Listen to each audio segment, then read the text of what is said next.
है। 508 रेलवे स्टेशनों को विश्व स्तरीय बनाने के क्रम में जिन सुविधाओं का सृजन किया जा रहा है, आइए नजर डालते हैं इसकी झलक दिखाती एक लघु फिल्म पर। मैं भारत का रेलवे स्टेशन, गरीब, मिडिल क्लास, साधारण लोग मेरे मेहमान होते हैं। मैं सबके लिए सोचता हूं, लेकिन अंग्रेजों के जमाने से मेरे लिए सोच गरीब ही होती थी। अब गरीब लोग ढक के नहीं खाएंगे तो और कौन खाएगा?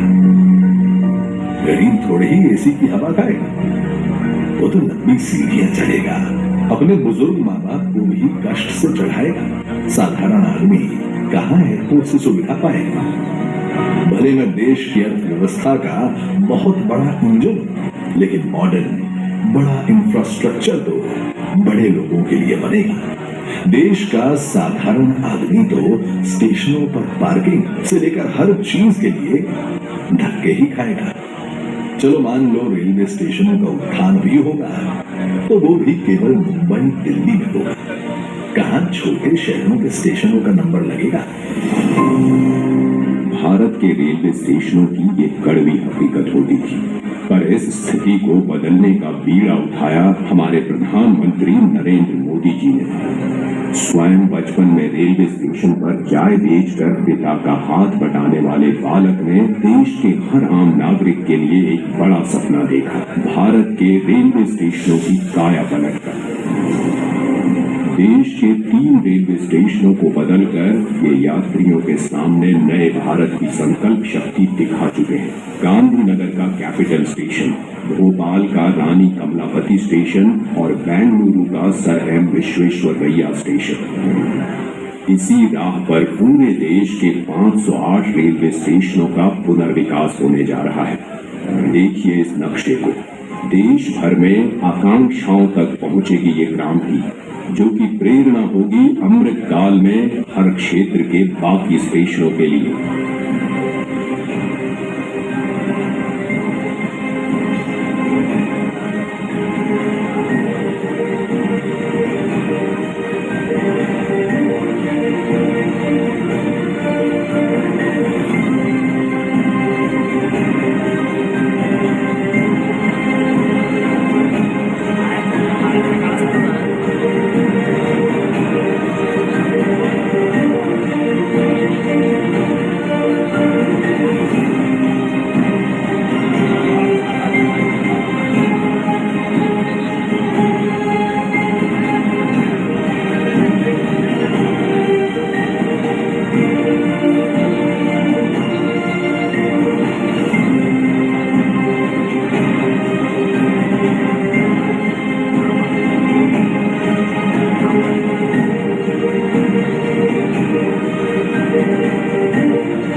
इसीलिए प्रधानमंत्री जी ने अमृत काल में नए भारत के इस सपने को नाम दिया है अमृत भारत स्टेशन। भारत की महानता, समानता और आधुनिकता का प्रतीक। सपना बड़ा तो फंड भी बड़ा। जो रेलवे बजट 2014 में 65,000 करोड़ का हुआ करता था, वो आज है 2,40,000 करोड़ का, जिसमें से 508 स्टेशनों के पुनर्विकास के लिए दिए जा रहे हैं लगभग 25,000 करोड़। लक्ष्य यही है कि सामान्य यात्रियों को बेहतर सुविधा मिले, काम के लिए आना जाना आसान हो। पता है, अन्य देशों की तरह हमारे देश के रेलवे स्टेशन केवल रेलवे स्टेशन नहीं होते, यहाँ इमोशन भी है, यादें भी, ठिठुलियां भी और राहत भी। सांस्कृतिक आदान प्रदान के केंद्र भी होते हैं हमारे स्टेशन। इतनी महान संस्कृति एवं वास्तुकला को अब प्रदर्शित करेंगे हमारे नए अमृत रेलवे स्टेशन, ताकि यहाँ खींचे जाने वाली हर सेल्फी के साथ भारत और जुड़े और जिए और खिले। ऐसे शानदार स्टेशन पहले लोग विदेशों में ही देखते थे, अब भारत में भी ऐसे स्टेशन बन रहे हैं। तो अब हमारे स्टेशन होंगे जानदार भी और शानदार भी। यहाँ एयरपोर्ट्स की तरह मल्टी लेवल पार्किंग होगी, प्रवेश निकास के अलग अलग द्वार होंगे। यहाँ सुंदर एग्जीक्यूटिव लॉन्ज, यात्री प्रतीक्षालय होंगे। यहाँ सीसीटीवी से निगरानी होगी, फ्री वाईफाई होगा। और सोचिए, लिफ्ट और एस्केलेटर से कितने बुजुर्गों, दिव्यांगों की यात्रा सुखद होगी। अब दिव्यांगों की सुविधा के लिए हमारे स्टेशनों पर ब्रेल लिपि वाले साइनेज भी होंगे। पर्यावरण को भी पीछे नहीं छोड़ेंगे हमारे अमृत स्टेशन। ये सभी इमारतें बनेंगी ग्रीन बिल्डिंग मापदंडों के अनुसार और समुचित प्रकाश व्यवस्था से युक्त होंगे स्टेशन। और सभी स्टेशनों में दोनों ओर सुनिश्चित की जाएगी कनेक्टिविटी। ये नए विकसित स्टेशन सिर्फ स्टेशनों को ही नहीं, पूरे शहर को मॉडर्न इंफ्रास्ट्रक्चर देंगे। स्टेशन सिर्फ रेलवे की सुविधाओं तक सीमित नहीं रहेगा, बल्कि ये मल्टी मॉडल कनेक्टिविटी का भी हब होगा। यानी बस हो, मेट्रो हो, टैक्सी हो, ऑटो हो, यातायात के हर साधन यहाँ एक ही छत के नीचे कनेक्टेड होंगे। यात्रियों की सुविधा और बेहतर मार्गदर्शन के लिए एक समान साइनेज लगाए जाएंगे। अमृत स्टेशन आइकॉनिक स्ट्रक्चर के साथ सिटी सेंटर भी बनेंगे। यहाँ होंगे भव्य रूफ प्लाजा, शॉपिंग कॉम्प्लेक्सेस, बच्चों के लिए गेमिंग जोन, फूड कोर्ट्स। अमृत स्टेशन के जरिए ये सारी खुशियां और सुविधाएं छोटे शहरों के लोगों का भी अधिकार होंगी। प्रधानमंत्री जी के परिश्रम पर देश के विश्वास का प्रतीक अमृत भारत स्टेशन। आज का भारत जो ठानता है वो कर दिखाता है। उस आत्मविश्वास का प्रतीक अमृत भारत स्टेशन। भारत की महानता, समानता और आधुनिकता का प्रतीक अमृत भारत स्टेशन। जय हिंद।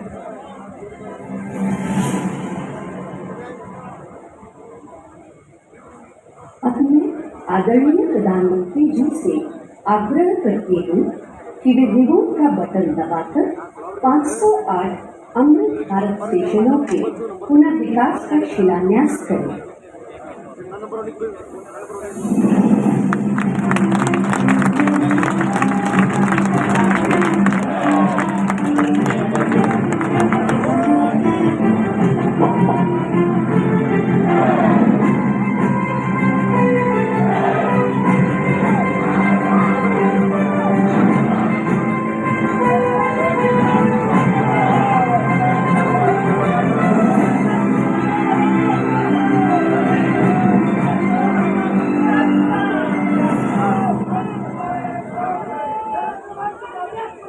मैं आदरणीय प्रधानमंत्री जी से विनम्र निवेदन करती हूँ कि इस ऐतिहासिक अवसर पर अपने प्रेरणादायी उद्बोधन से हम सभी का मार्गदर्शन करें।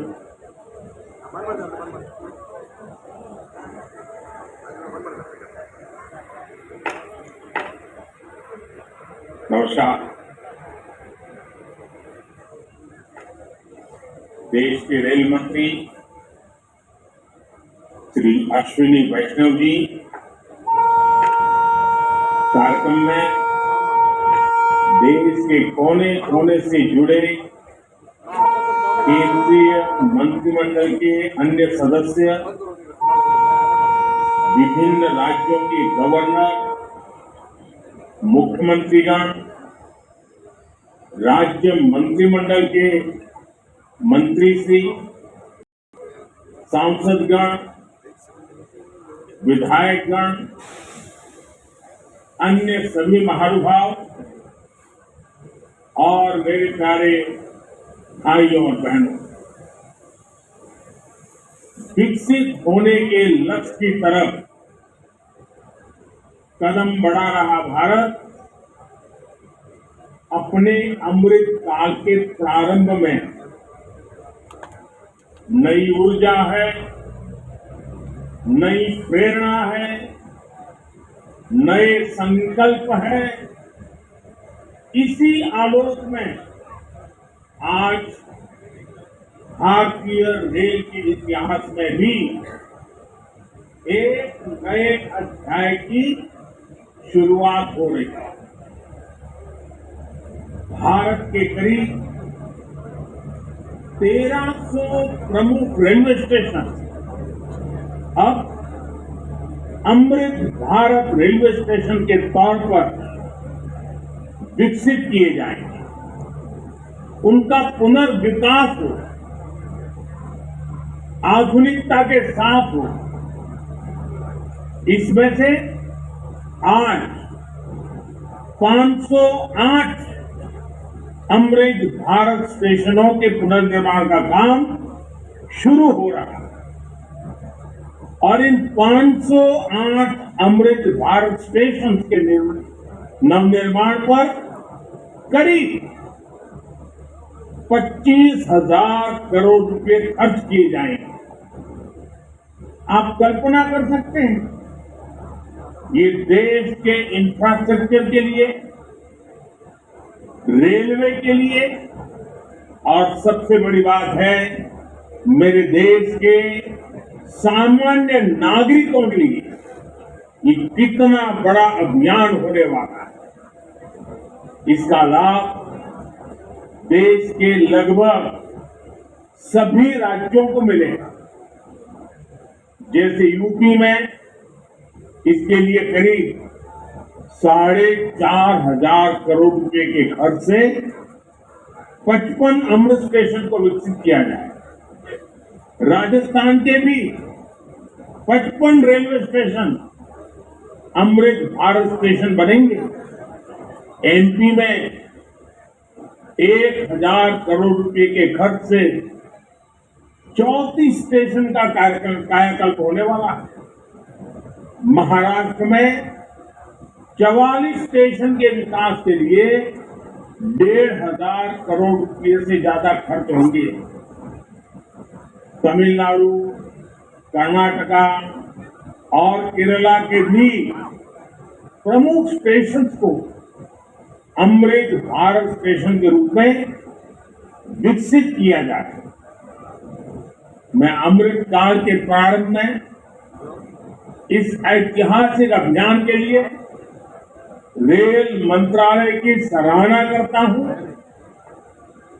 और सभी देशवासियों को बधाई देता हूं।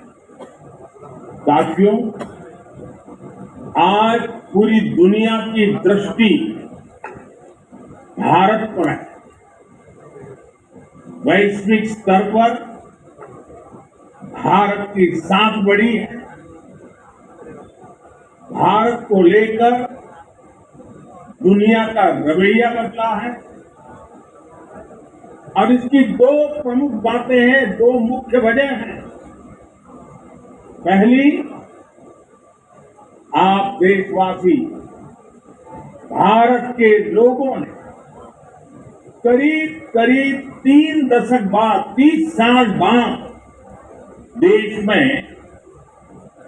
पूर्ण बहुमत की सरकार बनाई। वो पहली वजह।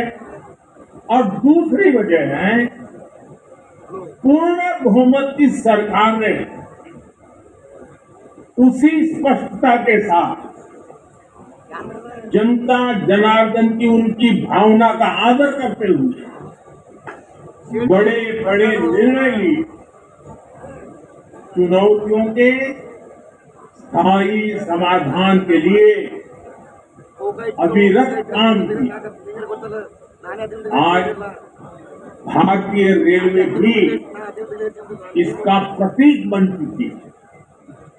बीते वर्षों में रेलवे में ही जितना काम हुआ है, उसके आंकड़े, उसकी जानकारी हर किसी को पसंद भी करती है, हैरान भी कर देती है। जैसे दुनिया में south Africa, Ukraine, Poland, UK और स्वीडन जैसे देशों में जितना रेल नेटवर्क है, उससे ज्यादा रेल ट्रैक हमारे देश में इन 9 वर्षों में बिछाए गए हैं। अब कल्पना करिए स्केल। साउथ कोरिया, न्यूजीलैंड और ऑस्ट्रेलिया जैसे देशों का जितना रेल नेटवर्क है उससे ज्यादा ट्रैक भारत ने अकेले पिछले साल बनाए हैं। एक साल में भारत में आज आधुनिक ट्रेनों की संख्या भी तेजी से बढ़ रही है। आज देश का लक्ष्य है कि रेलवे की यात्रा हर यात्री की, हर नागरिक के सुलभ भी हो और सुखद भी हो। अब ट्रेन से लेकर स्टेशन तक आपको एक बेहतर, एक उम्दा से उम्दा एक्सपीरियंस देने का प्रयास है। प्लेटफॉर्म पर बैठने के लिए बेहतर सीटें लग रही हैं, अच्छे वेटिंग रूम बनाए जा रहे हैं। आज देश के हजारों रेलवे स्टेशनों पर मुफ्त वाईफाई की सुविधा है। हमने देखा है इस मुफ्त इंटरनेट का कितने ही युवाओं ने लाभ उठाया। पढ़ाई करके वो अब बहुत कुछ अपने जीवन में सिद्धियां प्राप्त कर चुके हैं। साथियों, ये इतनी बड़ी सिद्धियां हैं, जिस प्रकार से रेलवे में काम हुआ है, किसी भी पीएम का मन कर जाएगा कि इनका जिक्र 15 अगस्त को लाल किले से करें।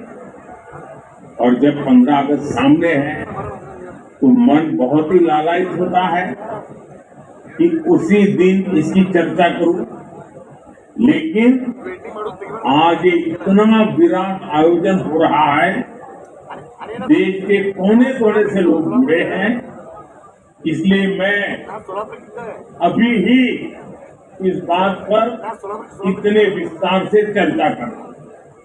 साथियों, रेलवे को हमारे देश की लाइफलाइन कहा जाता है, लेकिन इसके साथ ही हमारे शहरों की पहचान भी शहर के रेलवे स्टेशन से जुड़ी होती है। समय के साथ ये रेलवे स्टेशन अब हार्ट ऑफ द सिटी बन गए। शहर की सारी प्रमुख गतिविधियां रेलवे स्टेशनों के आसपास ही होती है। इसलिए आज बहुत आवश्यक है कि हमारे रेलवे स्टेशनों को नए आधुनिक स्वरूप में ढाला जाए।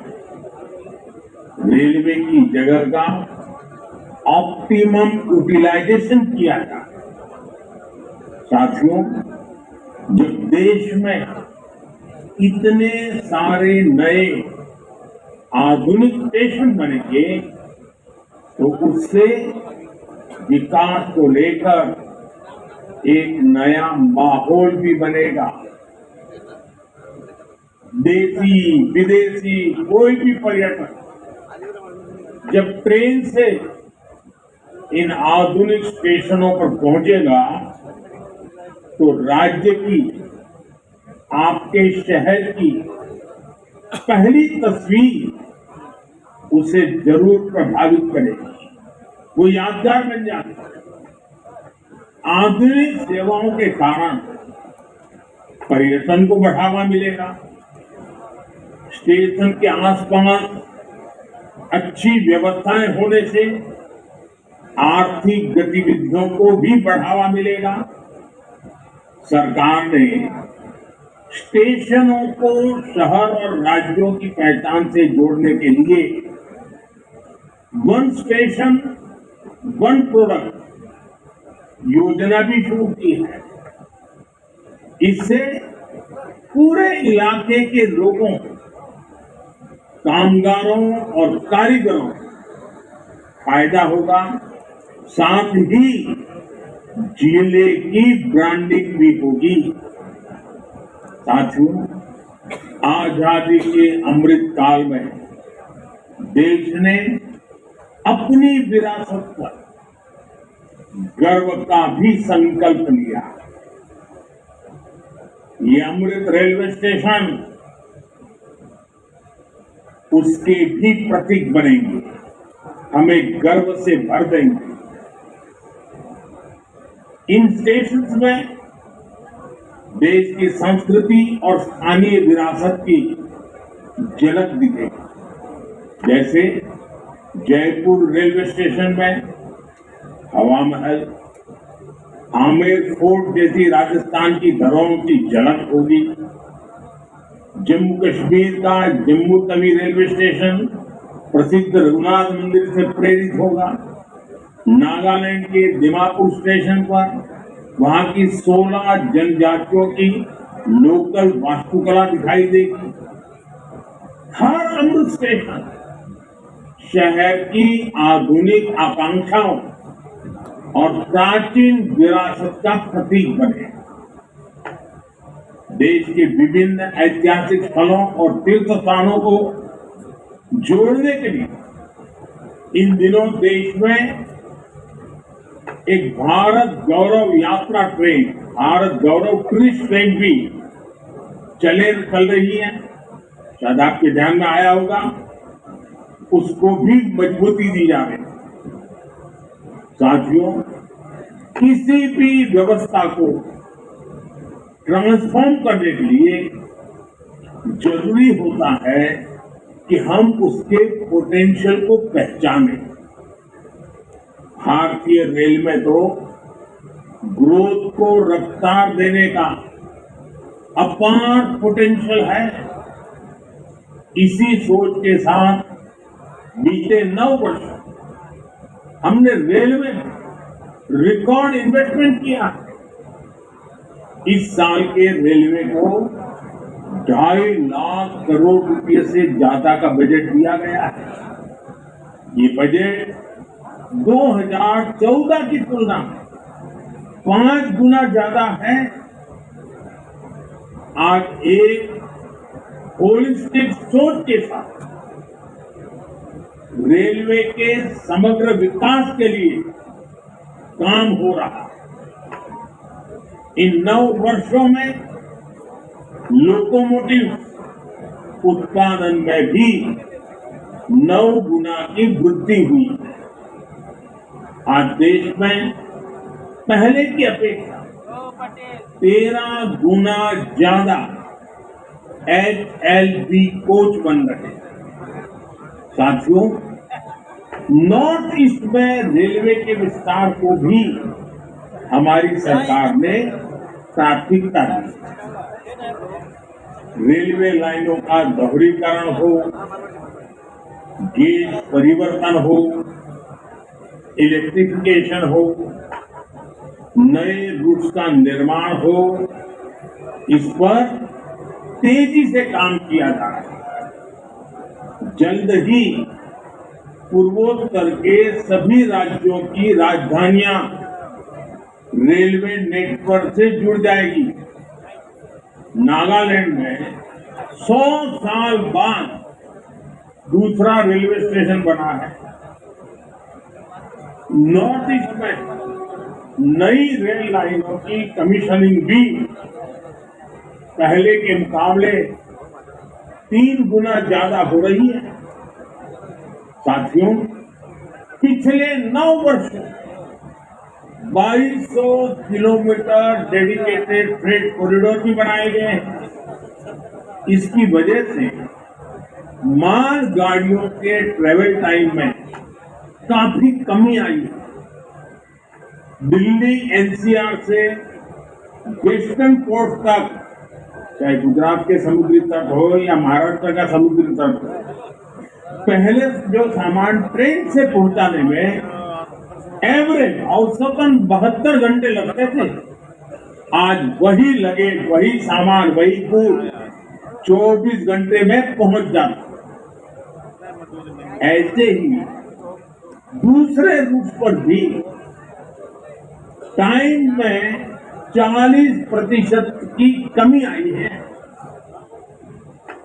ट्रैवल टाइम में कमी आने का मतलब है कि मालगाड़ियों की गति बढ़ी है और सामान भी अब ज्यादा तेजी से पहुंच रहा है।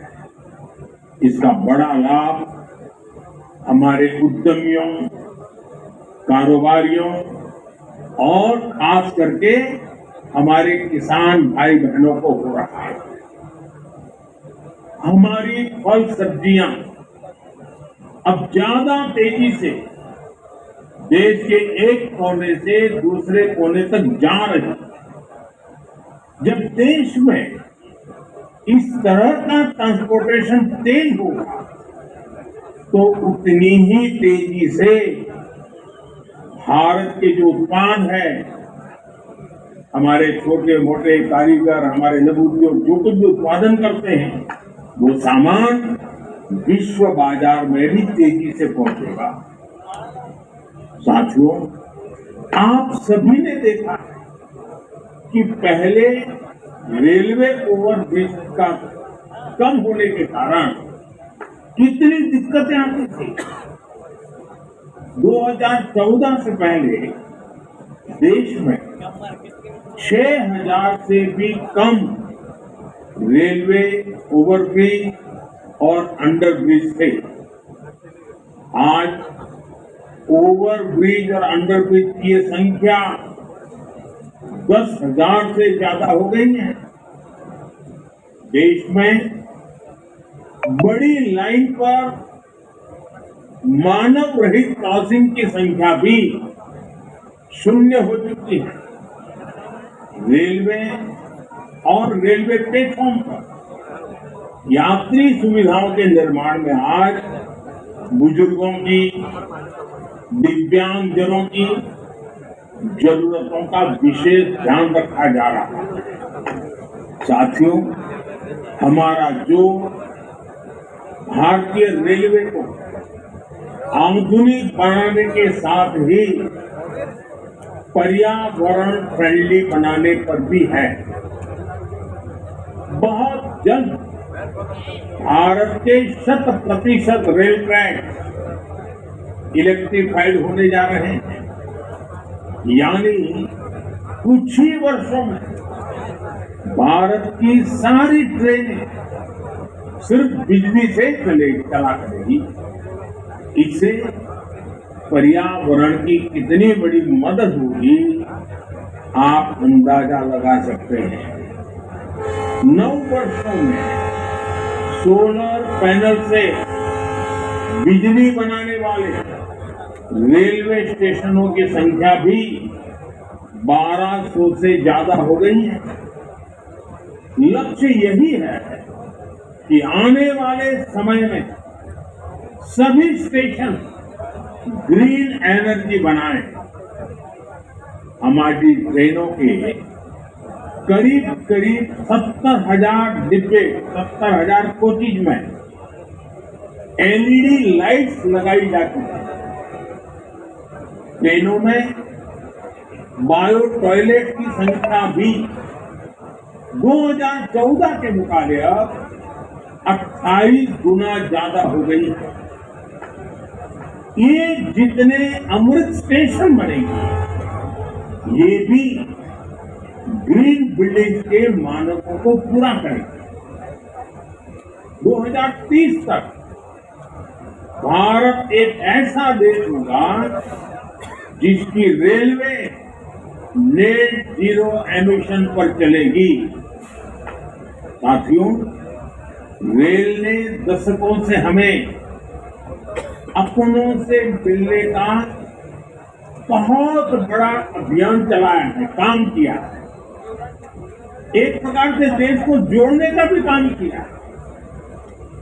अब ये हमारी जिम्मेदारी है कि हम रेल को एक बेहतर पहचान और आधुनिक भविष्य से जोड़े और रेल की रक्षा, व्यवस्थाओं की रक्षा, सुविधाओं की रक्षा, स्वच्छता की रक्षा,